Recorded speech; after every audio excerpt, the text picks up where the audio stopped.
Good afternoon, everyone. This is Katie Novotny calling in from Premier Marketing. I want to thank you guys all for joining us. Today, we are going to talk about the current state of long term care. We have seen a lot of changes, and for any of you that made it through the Washington catastrophe, we appreciate it. We really do. I know it was a lot of work on everybody's side, but finally starting to see some changes. But I do want to thank you guys for joining us. I'm hoping that you find this extremely useful. And most importantly, you see the opportunity that long term care in the industry as a whole is having right now. So, with that, we have Alyssa De La Cruz and Charlene Werther of Nationwide to kind of give us some updates, highlights, and possible some sales opportunities. So, with that, Alyssa, you ready to take it away? I am ready. Thank you so much. Thank you, everyone. We are so happy to see you today. Want to give you that update of what's going on because I think this is always a timely matter to start off the year, what's going on in long-term care, so I can give you the best knowledge and tools so that you're ready to start a successful 2022. So with that being said, let me skip through some of these disclosures because I'm sure you're reading them super fast, and we'll go over what we're going to cover. So what I want to cover with you is what's going on in the marketplace, what that looks like for you, how that changes how you want to have the long-term care conversation because post-pandemic it has shifted a little bit, especially a good thing, it is top of mind for a lot of the individuals you are talking to today, but also it has shifted some of their mindset on how they're going to plan and how that changes. And I want you to have those tools in your pocket because that conversation may slightly change and you want to know what is their biggest concerns that we're seeing out there.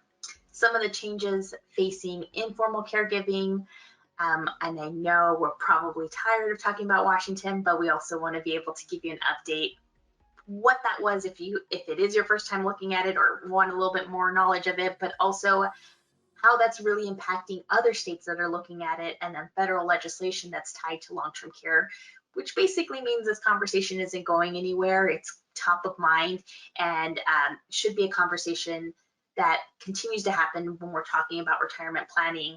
And this will give you some key ideas of why this may come up a little bit more, what your clients might be seeing in articles, and want to give you that baseline for that. We'll cover briefly on the HIPAA per diem. There was a slight change on that, but not a huge difference.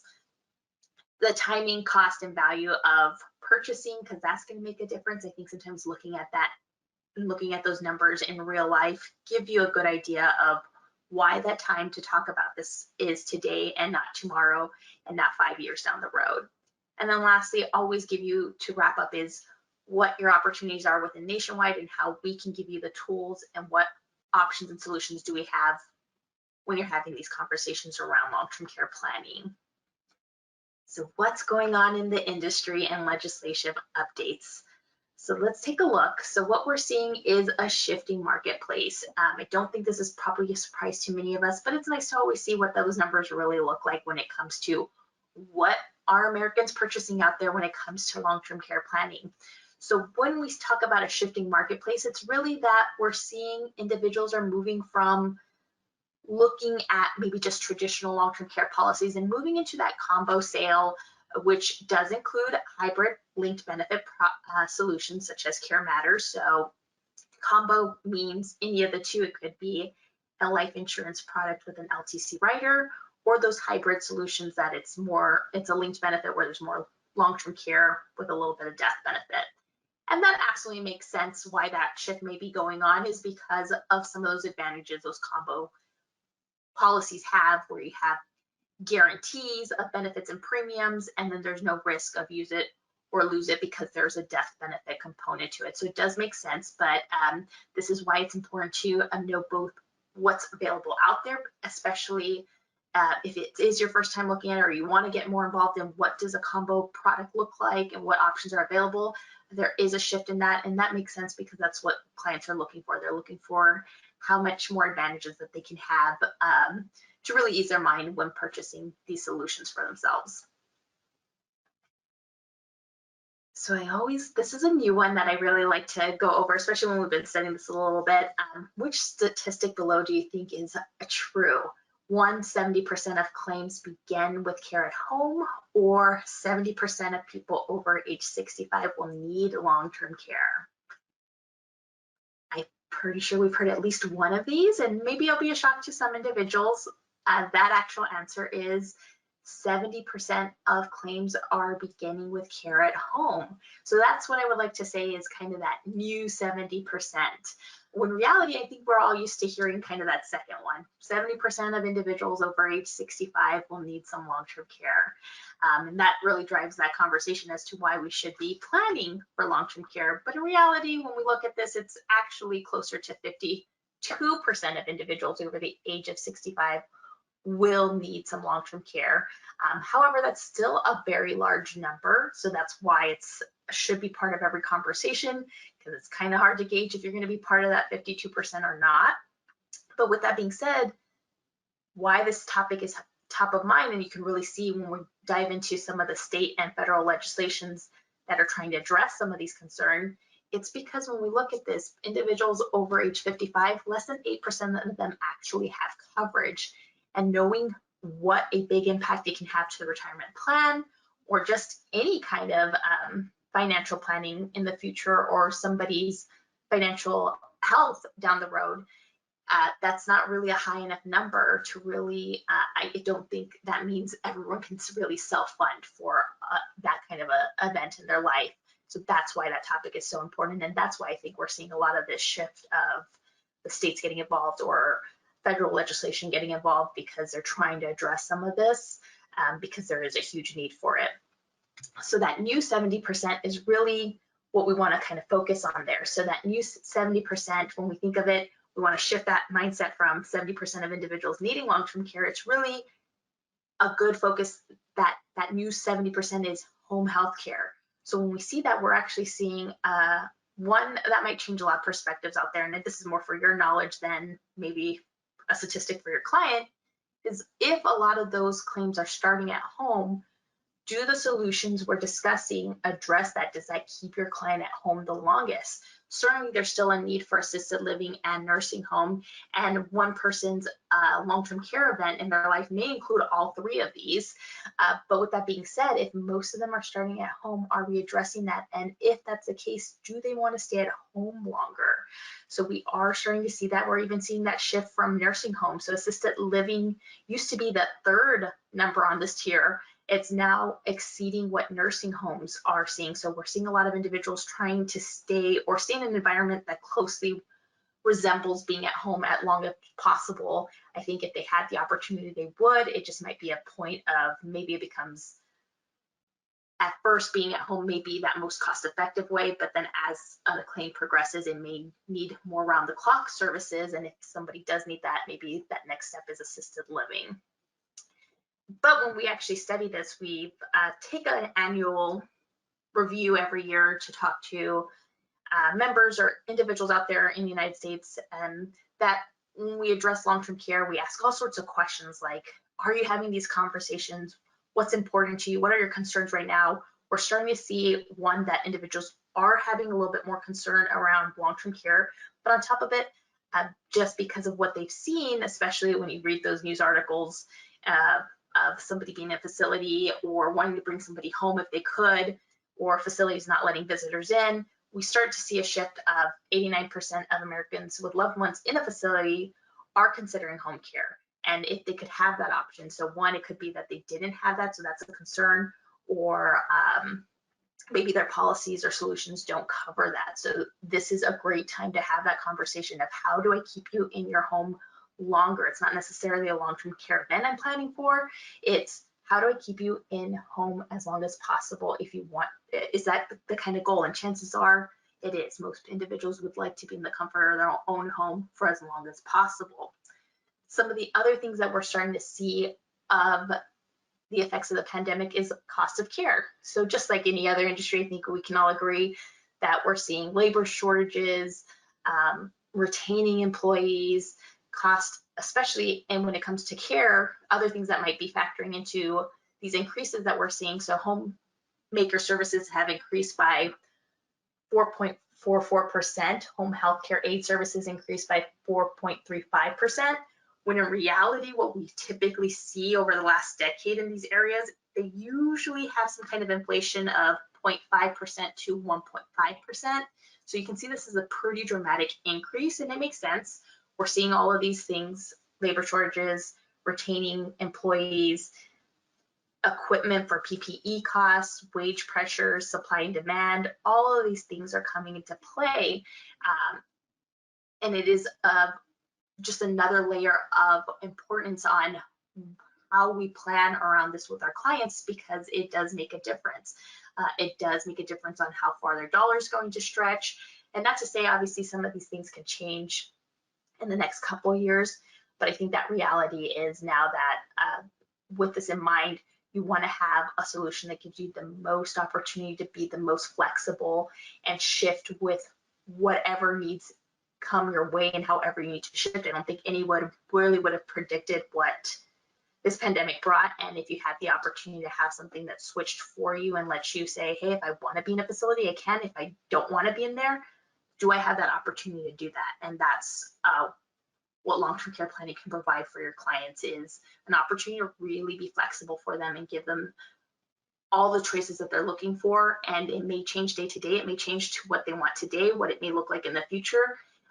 But if their plan is flexible, that's that ultimate goal. So post-pandemic impacts on long-term care planning, what we're seeing here, just another way, is obviously we're trying to see individuals are trying to avoid nursing homes if that's a possible option for them. We're starting to see family caregivers take up a larger part of this. So that is something that they want to keep in mind. It is also changing their opinion of how is the best way for them to provide care for older adults. So we're seeing those family caregivers really look at what kind of quality care is a family member giving. Could they get better care somewhere else? How do I keep them in home if that's an option? How can I bring in those resources that they're looking for? There is also that concern that we're seeing is, which is really that driver of bringing somebody home if they have that option, is the concern of their loved one contracting COVID in a facility. So I've seen that play out even personally. I have my mother-in-law's brother is in a facility, and that is always a concern. It changes week to week. If there's an outbreak, they shut down visitation, and she's somebody that sees him every single day for a couple hours a day. And he does not definitely understand why she won't visit on a given day. And so that does make that difficult. And had she had that opportunity to provide care at home for him, she absolutely would have taken that. But that really wasn't an option for her. That was the only way they could provide care, was in a facility such as a nursing home for him. And that really has changed that conversation around how we plan for her. This is really what's going on with a lot of Americans. They're seeing how their loved ones are dealing with this, and if there's another option for them, it's changing their conversation or saying, is there an option? Is there a solution? Could I do something differently? And this is that perfect time to have that conversation around how we can best look at solutions that meet you where you are, or how they can change with you if you need them to.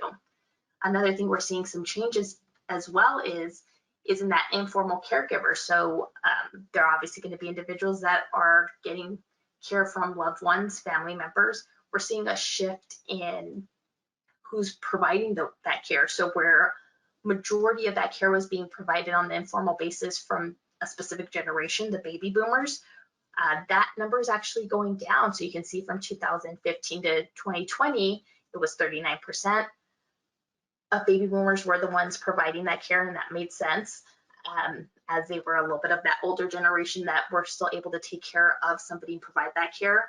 We're starting to see that go down because they are now a generation that's moving into needing care. So we're seeing a little bit of an uptick in Generation X providing caregiving for this generation. Not really so much of a shift in millennials, but I'm sure that's gonna start to shift in itself as well, where we weren't obviously seeing Generation Z be a caregiver. Now that's going up as well. They are now providing care as well. So it is something to keep in mind. We are starting to see a little bit of a shift, and obviously bringing up a new generation that is starting to deal with this a little bit more, an opportunity to have that conversation, because now they're facing it as becoming caregivers, and new generations that have never been caregivers are moving into that and saying, well, is there a better approach? They're certainly going to be looking at can I do this? How does this change? What can I do for myself? How does this change my retirement planning myself? Because now I am a caregiver. So we are seeing that shift, and that's something to be aware of as well. Now, with that being said, I think all of this combines to why we're seeing what we're seeing in states like Washington. These states are starting to realize they can't take on that demand for needing long-term care, whether it's through state services, Medicaid, all those things. I think this is why you're starting to see that, even though it may not be properly done. I think clearly we can all agree there is a better way to approach this. But this was its first way of trying to attempt this. It was first initiated in the Affordable Care Act. That was its first attempt on a federal or national level to address long-term care need from a government system or program. It did not work. It ended up being repealed because it couldn't be sustainable. And that's really where this drove from. And this is where you saw Washington in itself was one of the first states to mandate social insurance programs for long-term care. Voters rejected it, but it still made it through legislation. It is currently getting reviewed again to see if there are delays that can be made, just because there are a lot of things that did not work well. And optically, I think that's why they're addressing it, because there are a lot of things that, even the conversations we've had when we looked at it, to say you didn't address a lot of specific areas. And we can go over that, but I think that's something to keep in mind. Things like out-of-state employees who didn't live in Washington, who are going to end up paying into this program, but never going to get that benefit. Things like that, that certainly did not shine well on Washington. But basically how this program worked, and a lot of these other states are looking at it, that we'll show you in a moment. They were going to have a payroll deduction that started this year, 0.58% for all W-2 employees.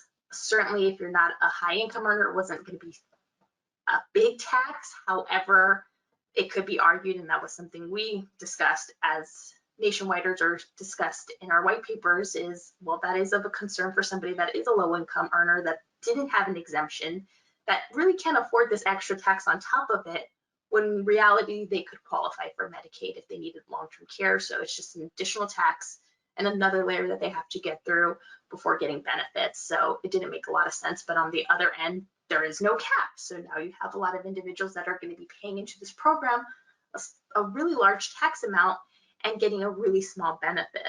So that's really where that uproar came up, where people were trying to opt out of this program. The tax could go up to make sure that it was a sustainable program. So now you're dealing with, I don't know if it's always going to be this low. Your benefits could go up or down. Now you don't know what you're actually receiving. Maybe it will be what they've said, which is the $36,500 in benefits. Now remember, this is a one-time benefit, not an annual benefit. I think we all know that wouldn't be enough to really be proper planning for long-term care, but to a lot of those individuals in Washington that may not be aware of how much long-term care costs, maybe they even stop. That was another concern. Maybe they don't even start having this conversation to plan for it, because they think, well, I have something from the state, so that should work. Maybe they don't even know what that end benefit's going to be, and not realizing you're probably still going to have to plan for this, or you're still going to have to find a way to provide for your care, because this certainly isn't going to cover everything that you need. And then there was that one-time opt-out period that they provided, and that was that rush in Washington that really crippled the industry as a whole, because they really gave us no notice and not enough time, and really didn't understand how long it takes to get a policy issued and in place when you have a whole state looking to get out of this program. And that really was what hurt the industry as a whole. There was just not enough time to get it done and get it done effectively, and to have proper planning and conversations with these individuals. And that was of concern. And this is where we would say it was a nice attempt, but was it done effectively? No. But that conversation isn't stopping with Washington. Here are a few other states that are also looking to do something similar, hopefully a little bit differently.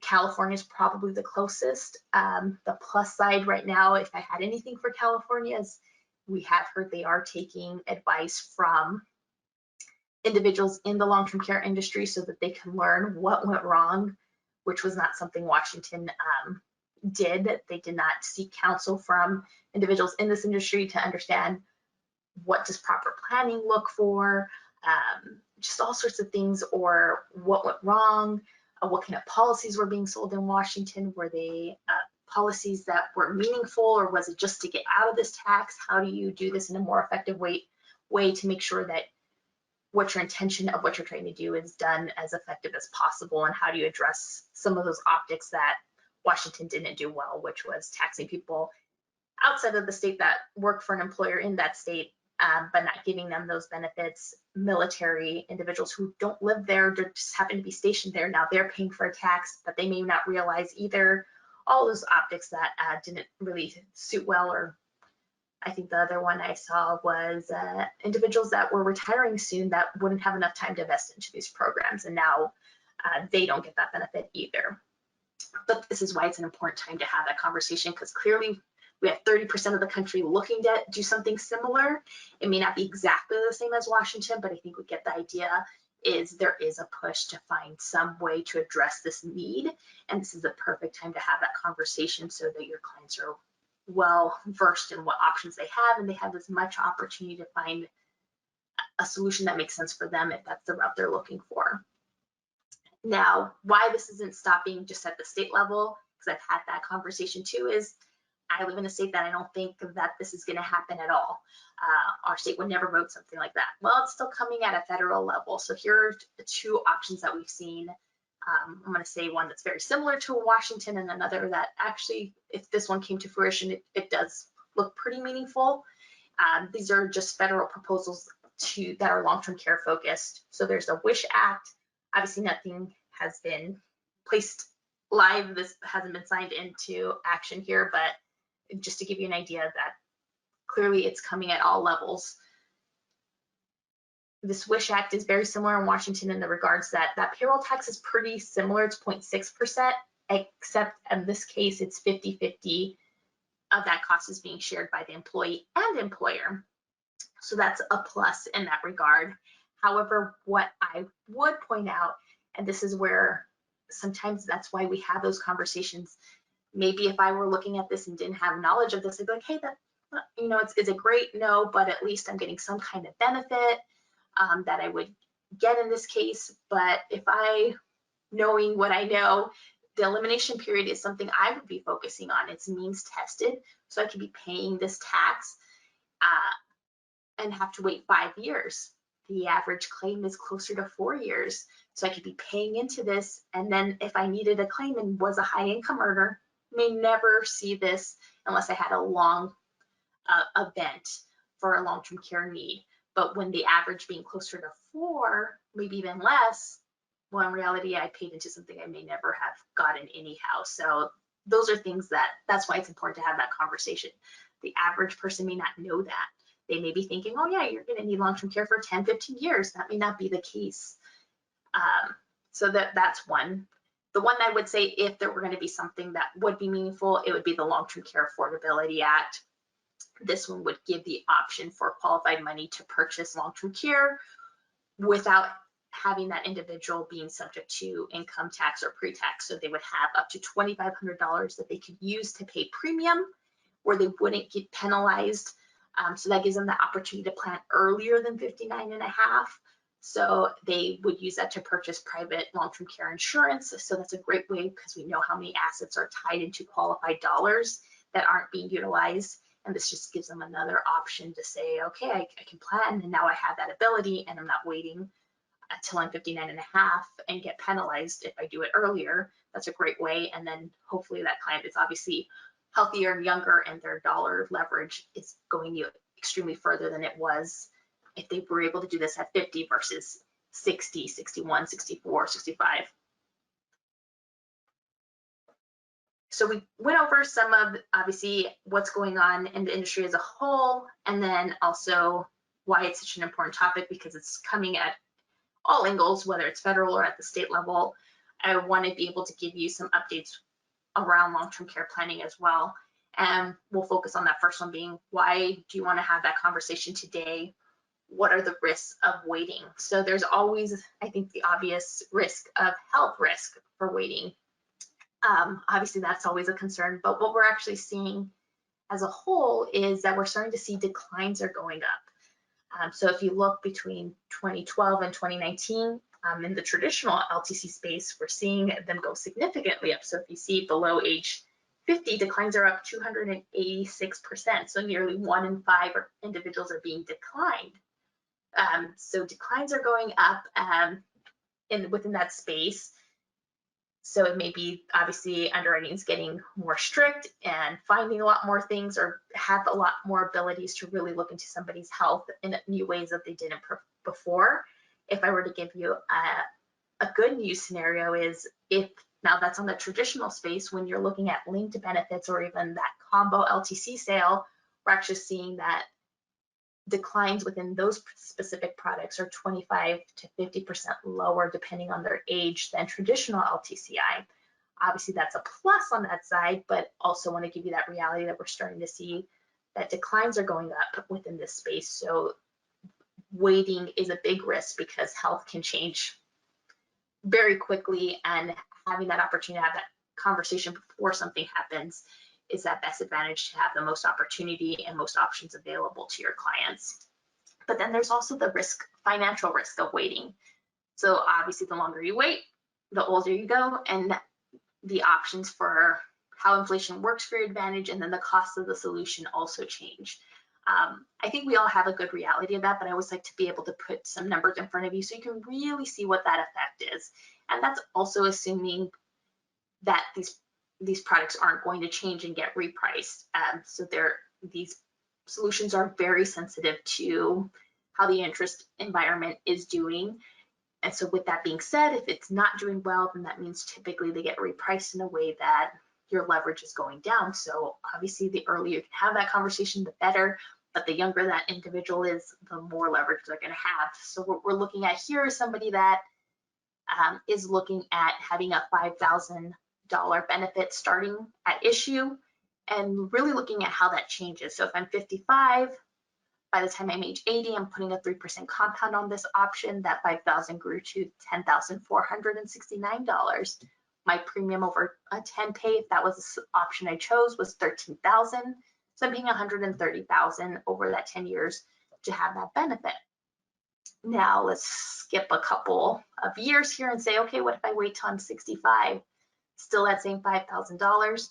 Well, by the time I'm age 80, obviously I have only 15 years at that point. Why I'm choosing age 80 is because that's typically where we look at if there was going to be a long-term care event.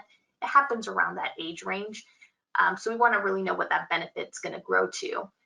Well, my leverage now is 7,700 and almost, we'll just round it to almost 8,000 that you have. So that leverage from waiting 10 years is now my benefit has dropped a good amount, almost $3,000 here. And on top of that, my premium has gone up. So now instead of paying $13,000, I'm paying $18,600. So that's a difference in this case over 10 years of $56,000 that to get that benefit, look at my leverage. Obviously, you could obviously plan to say, hey, I need 10,000 by age 80, then that benefit, this premium is even going to increase even further at that point. But it gives you a good opportunity why we want to have this conversation as early as possible, because it makes a difference on the leverage that the client will have, how much benefit that they'll have, and how much they'll be spending over that time frame. On top of obviously, chances are your client's going to be healthier at 55 than 65.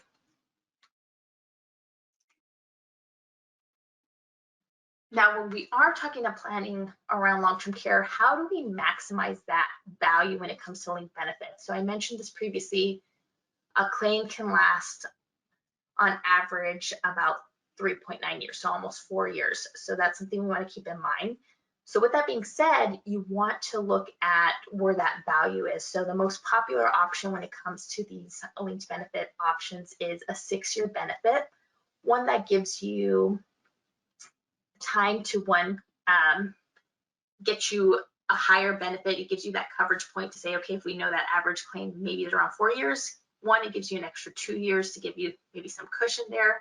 But in general, what we're seeing is that the leverage that you'll have on a 6-year benefit will pay you more overall than if you did maybe, let's say, a 4-year benefit. Certainly it can make sense if you need to do a 4 or 5-year, whatever it may be, but that typically is where you're seeing most of those sales take place because of that leverage point.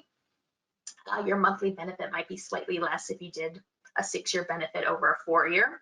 However, the break even generally is less than 4.5 years. So that's typically why you're seeing more individuals go to a 6-year benefit, or might recommend looking at a 6-year duration.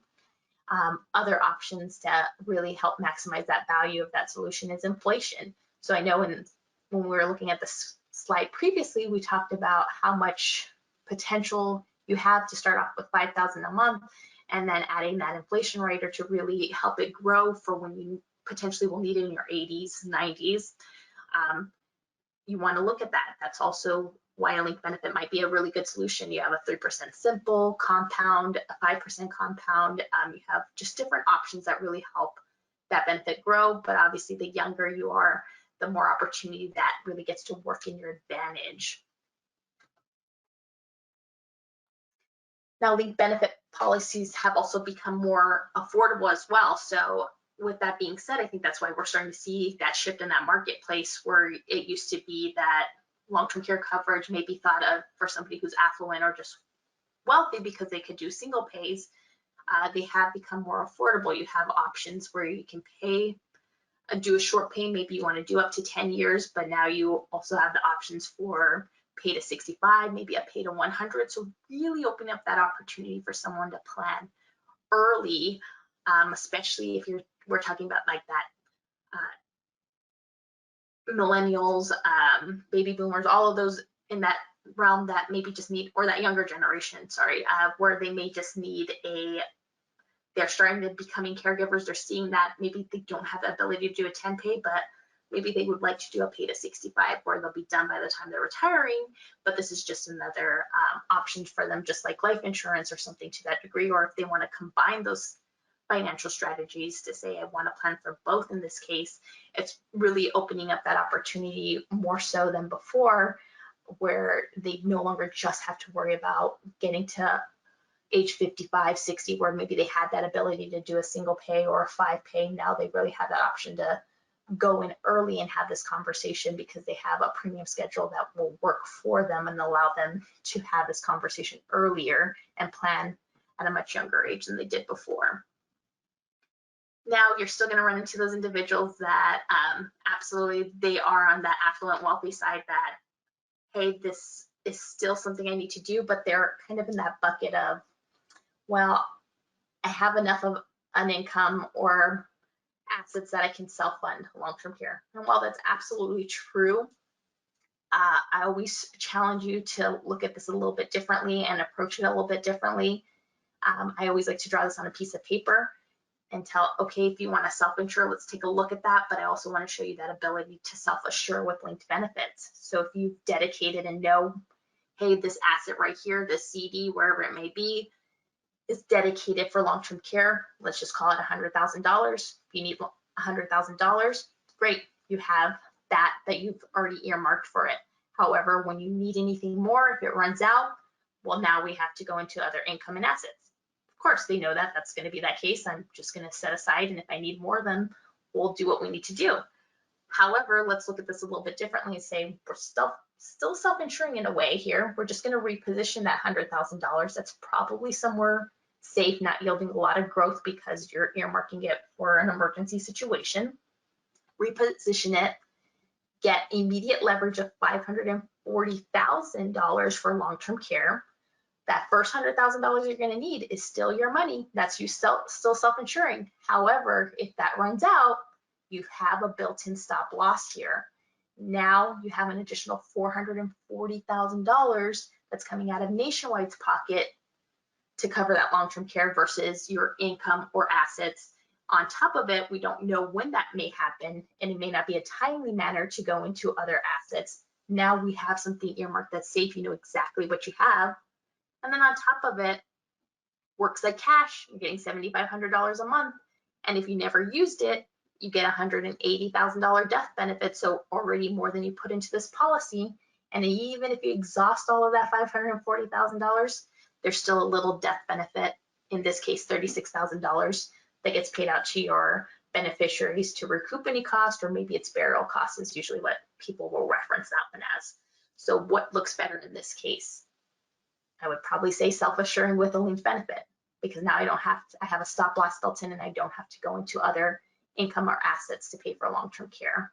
And all of that growth that I had is tax-free. Now, when it comes to nationwide and opportunities that we have to meet your need, we want to give you a couple of things. We have lots of resources when it comes to long-term care. We have a full suite of long-term care solutions, whether it's, hey, I still need life insurance and would like to add long-term care as an additional bonus there, you absolutely can do that. If you're looking more, the example that I used in the screen before is a linked benefit option, Care Matters. That is also for somebody that maybe has more of a need for long-term care, and death benefit is secondary, and they're looking for inflation and maybe return of premium, those kind of things. But you have that full suite of options to really tailor the solution to the need of your client. Flexible in the sense that we only offer cash indemnity, so that means your clients aren't dealing with receipts. It works like cash. They can use it however they deem necessary. So really addressing what we talked about earlier. If I want to stay at home, I have that ability to use my benefits to pay for informal caregiving if I want my family to take care of me, or if I want to have skilled care and I like this specific provider more than this one. It's up to you. It's your choice to do what you need to do to provide the kind of care that makes sense for you, and lets it change as you need to. So if you need to be in a facility, you can do that. If you want to stay at home, you can do that as well. And guarantees. So we offer that option with our long-term care options, that you can guarantee premiums and your benefits. So you know exactly what you're getting, and you're not worrying about a price hike down the road. You pay this premium, you're guaranteed these benefits, you know exactly what's going on, and you don't have to worry about it down the road. On top of it, there's other opportunities and features that really make a difference. So you have tax breaks within there. So within Care Matters, the LTC premium is HSA eligible, also potentially tax deductible. Businesses really want some tax deductions. They have that option within Care Matters. The LTC premium is eligible for tax deduction for businesses. It will vary just based on how the business is set up. But for example, if you're a C Corp, you have the most opportunity there. You're going to have a lot of deduction potential there. So it's a great way for maybe key employees that they're looking for, family businesses, all of that. Even somebody that's self-employed, there is a huge opportunity there for them that they may not have if they did this on their own. And then anybody that's a high net worth client for estate planning, cash indemnity can be put into an ILIT. So it really helps them when it comes to estate taxation versus self-funding, where there are some risks there that they're leaving something on the side to plan for long-term care that could be taxed if they never have an event. This has that opportunity to be built in there so that you can eliminate as much of that as possible. Obviously, I mentioned we have some cash indemnity features, so that just really, I won't harp on that too much, but it really gives you that opportunity to use your benefits however you deem necessary, pivot for the kind of care that makes sense for you. And then probably the biggest one that sometimes we forget about is if you don't need all your benefits in that given month, you can absolutely save it, and for maybe a more expensive month, or if you never utilize it, then it's out of the policy and can be given to your beneficiaries if you want them to down the road. But chances are your costs are going to go up down the road. Anything that you didn't use in that given month can be saved for a more expensive month, or for other things you might need. It could be I need an accessible van that allows me to have a wheelchair in there, or I need to move and add a bedroom downstairs and a bathroom downstairs because I can no longer go upstairs. All of those things. It really gives you a lot of options there that you may not be thinking about that cash indemnity can do. Here are your options when it comes to our suite. We have the LTC Rider in New York. We have the second iteration of it in the other states as well. They all work very similar. They're all cash indemnity, but just so you're aware of what those may be called. We do have it on the survivorship IUL as well. And that's going to be one of the combo options. So that, again, is maybe somebody that still needs life insurance and would like to add long-term care to it. Maybe they're still planning for income in retirement and want to do something like that. And then you have the linked benefit option. So we have Care Matters 2, and then the original Care Matters is going to be in California and New York. Fundamentally, they all work the same. They're just going to be a little bit different just because obviously California and New York are always a little bit different and take a little bit longer before we can get the newer iteration out to them. But most importantly, they all pay cash indemnity. If I could leave you with anything, it's one to keep in mind is there has been a shift in the marketplace. We are seeing a lot of those go to those combo or hybrid sales. So if those are options that you aren't familiar with, I want to make sure that you feel comfortable with that, and that's where you can come to Katie, you can come to Nationwide. We were happy to answer any of those questions that you're looking for.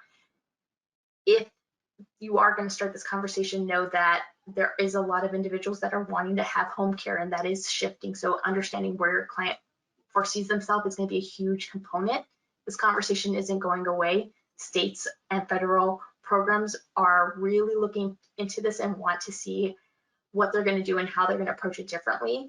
We want to be able to have that conversation earlier versus waiting and bringing on the risk of health concerns or higher costs or declines in a worst case scenario there. We want to give you that most opportunity to get all the options available in front of your client.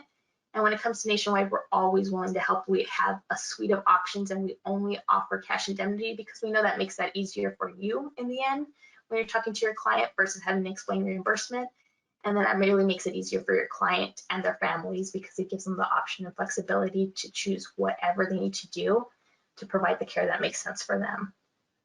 Now, with that being said, I'm going to turn it back over to Katie to see if there were any questions or if you had anything you wanted to make sure we addressed with the group.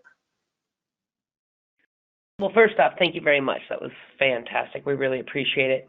A couple things that are coming in. Will the slides be made available? Absolutely. We will send that to you. And we will actually, from Premier, we will also add a recording to that so you can listen. If you want to just kind of revisit a certain topic on this. Another question would be issue ages. Can you give us the issue ages for your Care Matters product? Absolutely. So Care Matters goes as the second iteration. So outside of California and New York, the youngest is 30. If it is California or New York, it will be 40.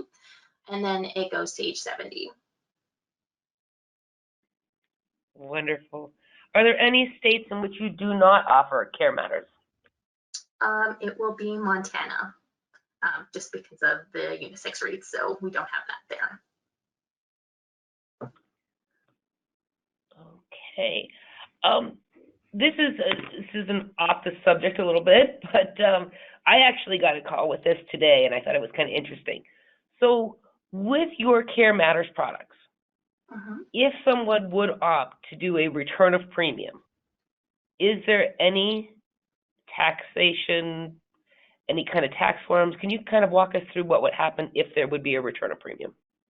Yeah, so if you were to do a return of premium on, I'll start with Care Matters 2. If you wanted a return of premium, there wouldn't be a tax hit because you're likely going to get exactly what you put into the policy. If there was any kind of growth, then that's where you run into the risk of a little bit of tax, but the product does not grow cash value. So if there was, it's going to be very minimal. And that would take a long time for you to get there. So if chances are it's going to happen relatively early in that policy, so you wouldn't have grown any kind of cash value to get to that point of that. If it is the original Care Matters, so California or New York, there is a potential of some tax on the cost basis because how the long-term care comes out of that particular product, it brings down the cost basis as the policy gets older. But again, it usually is very minimal, but that's the only time where I see tax come into play if they were to get a return of premium. Perfect. Well, you must have done such a great job. I think we're out of questions for now. As always, I want to thank everybody for joining us today. This was fantastic. I'm so excited we did this, especially to kick off 2022. One thing I do want to reiterate is the stress of home care. We are getting more and more calls here at Premier requesting home care only policies, anything that will really revolve around the home care topic.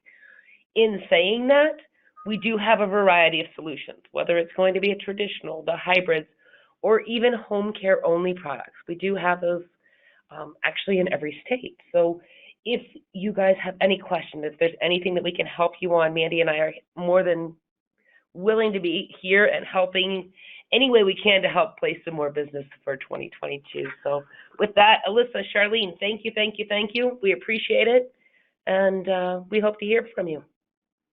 Thank you, everyone. Take care, guys.